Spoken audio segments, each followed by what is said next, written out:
online and one-on-one coaching. Mr. USA 2001, Quincy Taylor. 4 times Mr. Olympia athlete. Show preparation and general fitness. 30 years of experience. Bring out your monster. myteqt1@gmail.com. @Quincy.monster.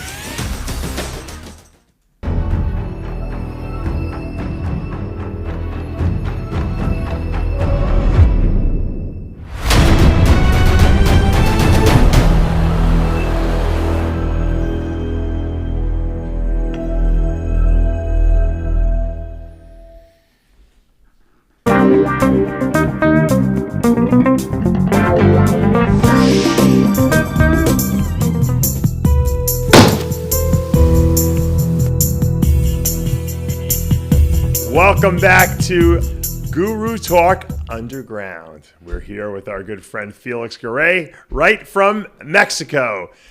What's up, Dave? I got to tell you, Felix, I was a little worried about you. I had heard you were kidnapped and by one of your good friends. And obviously, you know, once you were no longer kidnapped and you were out, you contacted me. So I was very happy to hear from you. But I've been waiting to hear the story because I can't only imagine what happened. Give us the scenario of what went down over there. Okay, David. So first of all, thank you. And thank you for worrying at the moment. And thank you to Lee. I received messages from a lot of people, and I really appreciate. I don't know how the notice, the new or this expand very quickly because, you know, I'm in Mexico. And well, locally, the new were viral very quick. So let me explain you how the story was. So I live in a city, and my child, I used to go to see my little girl. She's 9. Well, she's 10 now. Mm-hmm. She was 9 at the moment, and I was driving a Mercedes at that moment. Okay.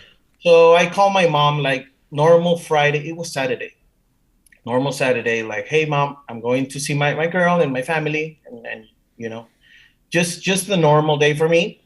I was in this road to Tamaulipas, which if you Google it, is like one of the most dangerous states from Mexico, you know. But there's where I born actually.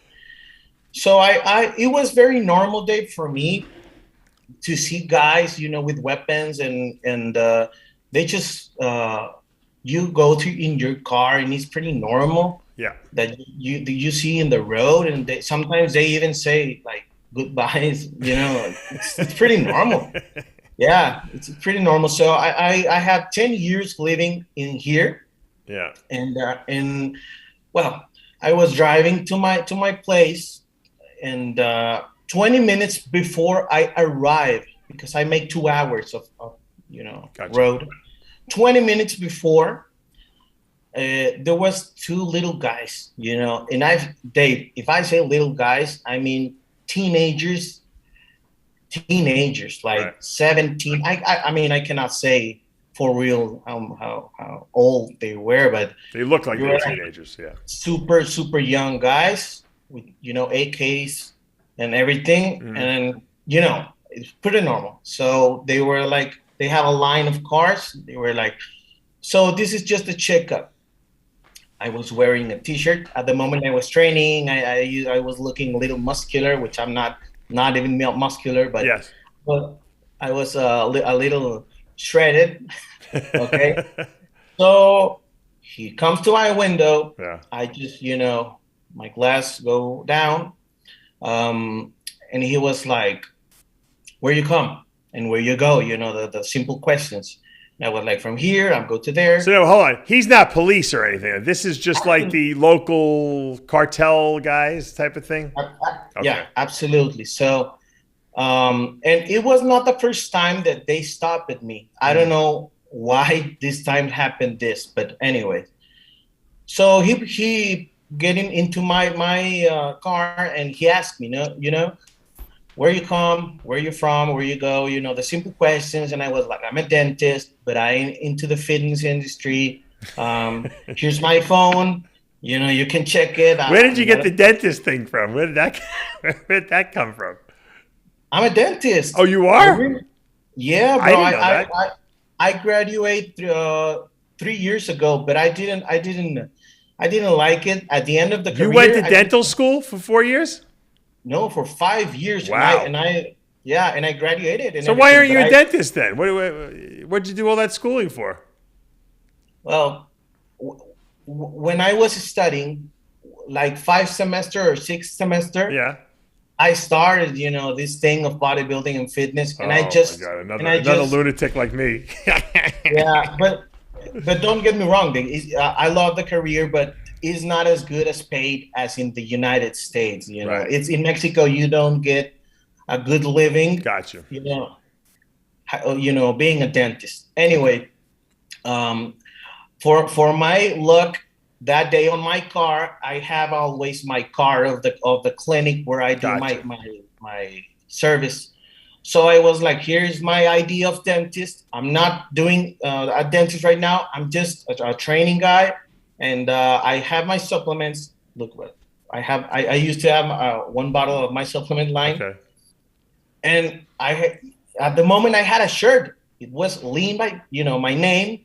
I don't want to advertise my. Yeah. But I have my line, and I got everything that he can just see that I was not a fucking cartel guy. Right. So he was like, I don't know. And he was talking to the other guy, like, what do you think? Let's check the car, okay? So step out of your fucking car. They start talking. They were smoking marijuana at the moment. Yeah. They were like, okay. So I was at the road, just like this. Yeah. And we were checking the car. They took some vials, and they Would you have anabolics in there? Yeah, just my regular stack. Just a bottle of testosterone. Right. And a bottle of, I don't know, a couple pills of Winstrol. Anyways, they didn't care about that. Actually, they just asked me like, "What's this?" And I was like, "That's for steroids." And they were like, "Okay, all right." And they were not convinced. They were thinking that. And like, you have to be a millionaire to have a Mercedes. Right. Their problem was the Mercedes. Oh, what kind of Mercedes was it? It was not even a expensive Mercedes. It was 2019. I was a second owner, and it was C. Like a C class. All right. Yes. C180. Right. C180. It's a regular car. Yeah. Right. But they were like, no, you have to be with a cartel. You cannot drive this. This is very suspicious. Of course, all their words are in Spanish. Who you work for? And I was like, I don't work for anybody. And the problem is that I was laughing at the moment. I was like, no, I don't work for anybody. No, you do, motherfucker. So tell us right now. Tell us the fuck now who you work for. And I was like getting worried, like, bro, check my phone. If you want to call my sister, my mother, my father, anybody in my contacts, just do it, please. And I start, getting sweaty and nervous. Right. And then they ask you, why you get so fucking nervous? You with a fucking, AK-47 pointing like me in the middle of nothing. I was shitting on my pants at the moment. Yeah. But that was just the beginning. So they took the radio. And I remember that they start calling like code numbers like 4 or 5, like police. Right. I have a 3, 4, whatever numbers and shit. And then no joke, there was nothing but the road. And in 15 seconds or maybe 30 seconds, 3 fucking big trucks come from the middle of anywhere, right? And they surround me, and now these guys get out of their trucks. They were bigger guys, like older guys, right? And they were more serious, like a little more respectful. To be honest, they were like, so again, the same questions: who you work for, where you come from, what do you do for a living? So do they think at this point you're just some rich guy that they want to kidnap for ransom? Is that what was? That's the problem in Tamaulipas. If you're rich, you're a fucking cartel guy.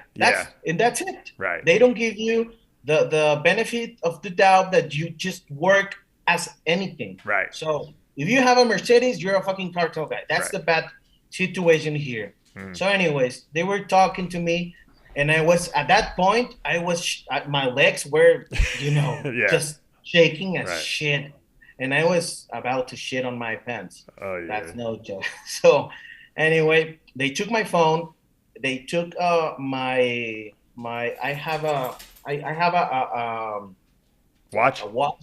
Yeah. It was this watch. I mean, okay. Anyways, it was a pretty expensive watch. Yeah. At the moment, they took me off, and then, for my surprise, these older guys were like, "Okay, so we're gonna do an investigation." Okay, and I was like, all right. I thought that they were just gonna took my phone and make some calls, and a guy come back of me, and he got this fucking help me a little bit. Rope? No, not a rope. The for boxing tape. Oh, tape. Okay. Yeah, just fucking brown tape. You know, the hard one. And they do it back of my back, the hands, and then the foot. So I was standing like this, just like this. Yeah. And at that moment, it was okay. I can tell you, you can keep calm when you're like that. When they do this in my eyes. You knew you were in trouble. Yeah. Girl, that's the fucking worst shit at the moment that any human being can feel, man. I can't even imagine. For real. Yeah. You can. I mean, you thought they were going to kill you, huh? At that point. Absolutely, man. Yeah. Absolutely. So, well, at that moment, I start crying like immediately. Yeah. I'm not a strong guy and emotionally, so I started crying right away. Like, hey guys, like, what are you doing? Yeah. Like, please just calm down and shut the fuck up. We're gonna do an investigation. They put me. I can remember perfectly. They put me in the back of my own car. Right. A guy gets the steering wheel. Yeah, and they get into my car and we go from there. You know, I was in the back of my car, so I had my wallet. They took my wallet, and you can access in the bank, with Apple apps. Yeah. So they asked me for my password of my bank. Right. They start doing transfers, money transfers. Oh, really? How much money? Did you have a lot of money in the bank? No. Thankfully, no. I'd never carry a lot of money, and I know I don't. And but they do. They start doing this. I knew this like 4 days after they released me because my bank called me. Of course. Okay. But at the moment, I didn't knew anything. They took like 2.5 grand, which is nothing for your life, from one card, and from another one like $1,000. Yeah. And my credit card, it wasn't that big. It was like, I don't know, $500 maybe, which was nothing, Dave. I mean, your life, Yeah, you just wanted to get out of there. Yeah, exactly. Yeah. So so these guys are driving. I'm back in the car. And I was nervous, and they keep asking me questions.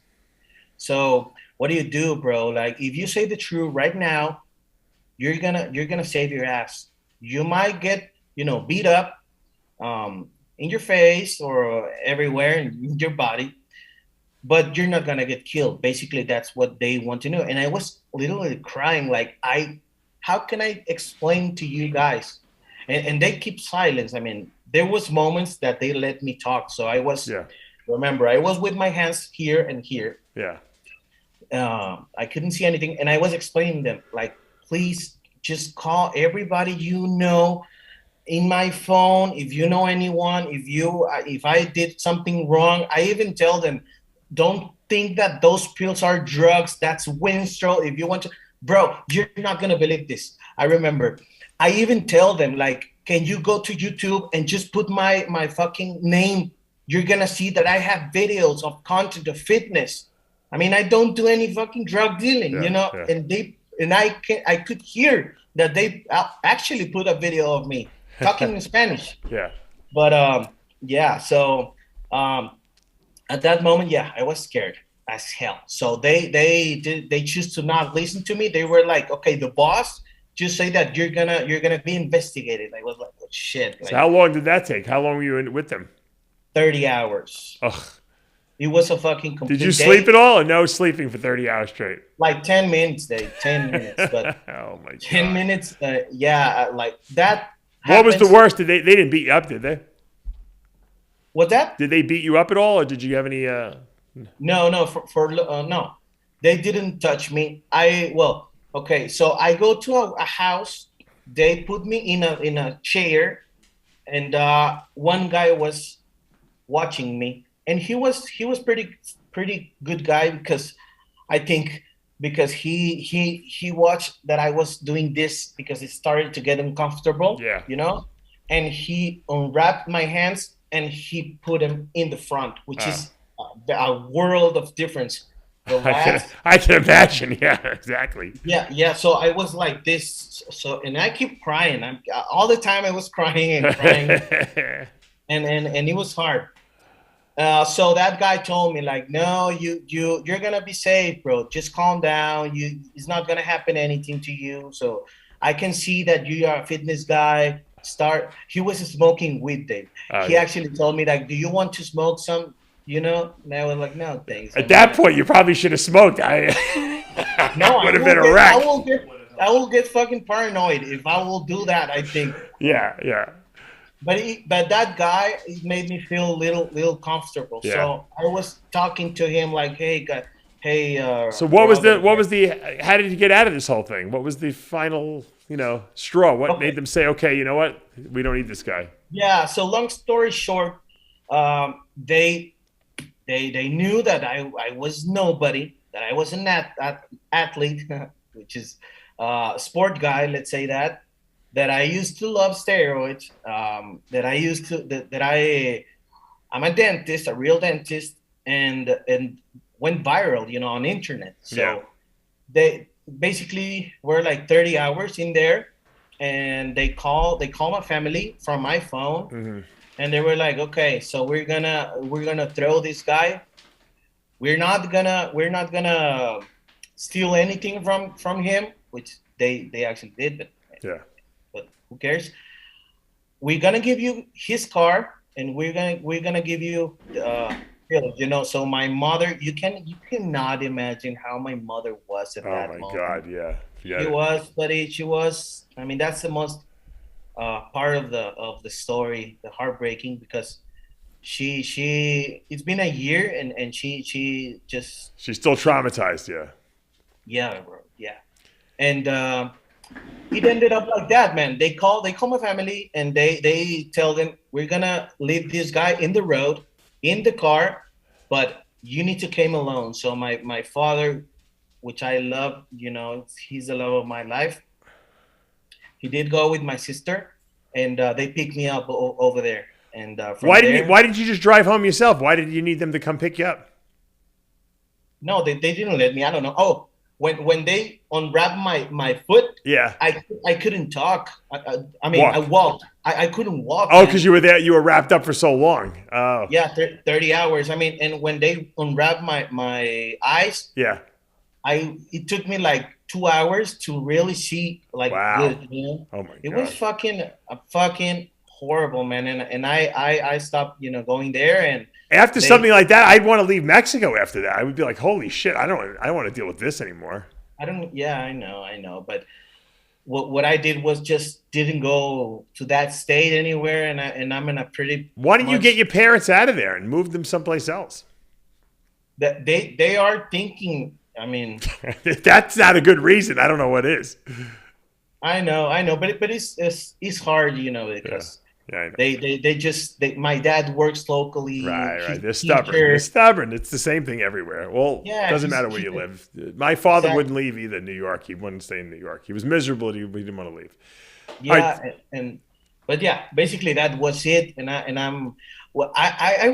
was going to ask you, how do you get notice about that? I know everyone. You know, there's always someone who watches this show who knew you in Mexico, and they contacted me and they said, "You don't know me, but I'm friends with Felix, and I want to let you know that he was taken, we kidnapped. We don't know exactly who took him, but I said, I was so worried. I'm like, oh man, what was it related to steroids? They're like, no, I don't think so, but we don't know. And so then the following, I think it was the following day, he contacted me and said he's out. He's okay. Nothing happened. I was like, oh, thank God. I said, I hope it's nothing. I'm thinking maybe it was something we were talking about on the show with the underground steroid labs. I had no idea what it was. It was just, so what you're saying, it was just bad luck, basically. No, just bad luck. Look, I'm going to try to find a video. Look, I don't know if you can see this. So that's how my hands were, inflamed, my veins. Look, wow. I have veins. They're just... Yeah, that was pretty much. It was hopefully bad. It was like a scene from a movie. Hopefully you never have to go through that again. My God, what a crazy. No, man, crazy. Yeah, you cannot imagine. But by the way, I want to say that it was kind of my fault. The situation is not for having a Mercedes, so I can understand them a little bit, but for everyone that comes to Mexico, it's not like you're gonna come here and you're going to get killed. No, It's not at all like that. Just not like that. Plus, you were in an area that normal, tourists are not going to be going to, obviously. So. Exactly. So don't think that because this happens to me, it's going to happen to everybody. Yeah. But I appreciate that you worry about that. Yeah. They actually... Anyone I'm friends with, I don't want to see anything bad happen to them. Now, let's talk about some drugs for the next half of the show. You had mentioned to me that in Mexico now that it's very hard to find real clenbuterol. And you were telling me that a lot of these stuff is actually salbuterol and caffeine? Yeah, so from 2015 to the date, there has been a lot of talk about fake clen here, even in the States, like fake clen. But you guys sell the real stuff there. Why would they be fakes there if you can get the real stuff? No, the problem is from China, supposedly, that the suppliers don't have. The suppliers are saying that there are no more clen. So how the clen in the market right now is still original, I don't know. So it's a theory, and I have a friend that can prove it. Israel is his name, and it's this salbutamol with caffeine mixed. So it raises your heart, gives you this energy that actually clen doesn't. I don't know. I sell a clenbuterol testing kit on DavePalumbo.com that will test whether it is clenbuterol, and then it will give you the dosage of the clenbuterol. So that's a very invaluable tool, and it's good to know now that we're putting this out there that there is a lot of fake clenbuterol in Mexico, which probably trickles into the United States. It's very important that you test your clenbuterol because I'd say 50% of what's out there right now, I agree with you, is probably not good because I've seen these test results from a lot of my clients and just people who buy the kits, and they send me the result and they're like, the stuff was terrible, or it was super underdosed, or it was nothing in there. So you had a solution to that. You have a friend who has a solution to that problem. What's the solution? Yeah, I have a friend because I'm going to say Israel because he's real. Because every time I come with you here, I say I have a friend, and all the people say, I think his friend is himself. And no, I'm very fucking honest. If I will do something in my hands, I will tell you. Right. No fucking problem. Right. I have a friend, his name is Israel. He's a real chemist, okay? So he started researching and doing a research and find out silpaterol, okay? So basically, he told me, have you heard about silpaterol? I was, no. Zilpaterol is another beta-2 agonist, Exactly. So he basically... if you Google information, you just cannot find anything like just veterinarian. Right, article, you give it to the beef to beef them up and lean out the cattle. Yeah. So prior to slaughter, they only give it the last 3 weeks before the cattle is slaughtered. Exactly. So he said, okay, if clen is already studied by the, I don't know if Americans or where it started, Glenn, why not try to study an alternative that we know that is legitimate and it might work, it might not work. Right. Let's just try it. So he made some pills, and he started like sending us everyone. Right. Like actually I have them in here. You know, it says silpaterol, 200 micrograms. So we don't know still the effective dose, the dangerous dose, the low dose. We just don't know exactly. And I'm not a big fan of experimenting things that, you know, haven't been tested with humans. But he started. So he started, and people are starting to notice body fat loss, like real body fat lost. And that doesn't surprise me. What surprised me is that this thing doesn't cause the heart palpitations and the nervousness, Dave. It doesn't. Like the side effects, I've been experimenting right now, taking 2 or 3 pills. The dosages will be, I don't know, maybe irresponsible for me to say dosages because I don't know exactly, but the label says 200 micrograms. I don't know if he's doing them. What I looked up, and prior to the show, was that the dosages they had used with humans, when they did a few trial studies on this stuff, was around was around the 300 microgram dose that they had given, I think, 1 dose to see how people responded to it. A lot of people did have cardiovascular effects. Clenbuterol really doesn't have a direct effect on the heart either, but if you take too much of it and it drops your blood pressure, because all these beta agonists, they dilate the blood vessels, so they lower your blood pressure. If you lower blood pressure too severely at one time, your heart will have to beat faster. These beta-2 agonists don't work on the heart directly. They're not beta-1 agonists like ephedra is. So it really shouldn't stimulate your heart. If it does, you're probably taking too much in one dose. So obviously he must have, the 200 microgram dose seems kind of conservative, for that particular. You can't equate zilpaterol with clenbuterol, obviously, because they're different drugs. So 200 micrograms of zilpaterol is not the same. It might be the same as 20 micrograms of clenbuterol. So one side effect that I've noticed is darker in the dark zone. How do you say in English? Bags under your eyes. Yeah, I don't know why, but that happened. Another one is just a little bit of heat, but not severe. Just like if you will take like your regular thermogenic, and the Israel makes some tests with the guys, and he find out it lowers your potassium. I don't know if Clen does the same. Yeah, he does the same, right? I thought clenbuterol actually raised potassium a little bit, but okay. Yeah. Well, so supposedly this one lowers. I think it also it jacks up blood sugars a little bit, right? So actually, I don't know. Clenbuterol can do that too. Clenbuterol can affect potassium and it can affect blood sugar because I think it raises glucagon levels, and glucagon is what pumps out sugar into the blood. So. And basically what we're trying to do is that they like just erase from the map the fake stuff and the fake shit. And I mean, imagine if you have a substance that doesn't cause all this. Right. Well, I've noticed another side effect. Every people is different on Clen.